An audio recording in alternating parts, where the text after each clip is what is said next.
وہ ہماری خطاؤں کے سبب سے چھیدا گیا۔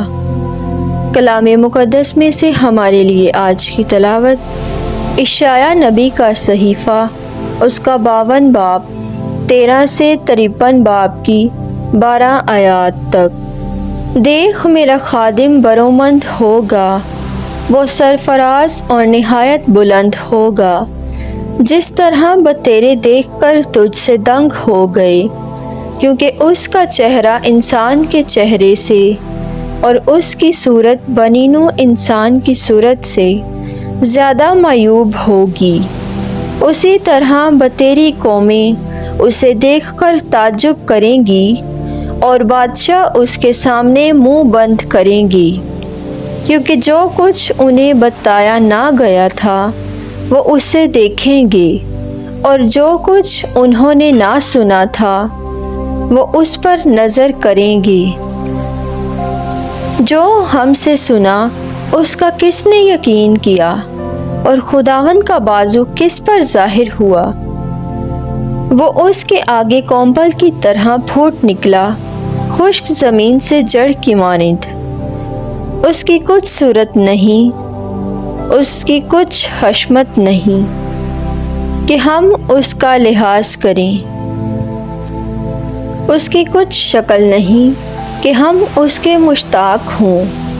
حقیر اور آدمیوں سے متروک، مرد غمناک اور بیماریوں کا آشنا، ایسے شخص کی مانند جس سے لوگ منہ موڑتے ہیں۔ وہ حقیر تھا اور ہم نے اس کی کچھ قدر نہ کی۔ یقیناً اس نے ہماری ہی بیماریاں اٹھائیں اور ہماری ہی غم اس پر لدے ہوئے تھے، حالانکہ ہم اسے مبروز سمجھے اور خدا کی طرف سے مارا ہوا اور ذلیل، تو بھی وہ ہماری ہی خطاؤں کے سبب سے زخمی ہوا اور ہماری ہی بدیوں کی خاطر کچلا گیا۔ ہماری سلامتی کی تادیب اس پر تھی، اور اسی کے کوڑے خانے سے ہم نے شفا پائی۔ ہم سب بھیڑوں کی مانند بھٹک گئے، ہم میں سے ہر ایک اپنی راہ کو پھرا، پر خداوند نے ہم سب کی بدی اس پر لادی۔ اس پر ظلم کیا گیا پر وہ فروتن رہا، اور اس نے اپنا منہ نہ کھولا۔ وہ ذبح ہونے والی بھیڑ کی مانند اور برے کی مانند بال کترنے والوں کے سامنے خاموش رہا اور اپنا منہ نہ کھولا۔ گرفتار کرنے اور فتویٰ دینے کے بعد وہ اسے لے گئے، اس کا انجام کون بیان کرے گا؟ وہ عرض زندگان سے کاٹا گیا اور اپنی امت کی سرکشی کے سبب سے قتل کیا گیا، اور انہوں نے شریروں کے ساتھ اسے دفنایا اور دولت مند کے ساتھ اسے قبر میں رکھا۔ اگرچہ اس نے کبھی ظلم نہ کیا اور اس کے منہ میں فریب نہ پایا گیا، تو بھی خداوند کو پسند آیا کہ اسے بیماریوں سے کچلے۔ یقیناً اس نے اپنے آپ کو خطا کا ذبیحہ کیا، اور ایسی نسل دیکھے گا جس کے ایام دراز ہوں گے، اور خداوند کا ارادہ اس کے ہاتھ سے کامیاب ہوگا۔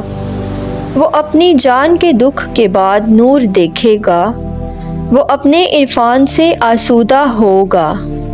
میرا صادق خادم بتیروں کو صادق ٹھہرائے گا، اور وہ ان کی بدیوں کو اٹھا لے گا۔ اس لیے میں بتیروں کو اس کا حصہ کر دوں گا، اور بے شمار لوگ اس کی غنیمت ہوں گے، کیونکہ اس نے اپنی جان موت کے حوالے کر دی، اور وہ بد کرداروں کے ساتھ شمار کیا گیا۔ پس اس نے بتیروں کے گناہ اٹھا لیے، اور وہ بد کرداروں کا شفیع ہے۔ پاک کلام کے پڑھے اور سنے جانے پر خداوند کی برکت ہو۔ خدا کا شکر ہو۔ آمین۔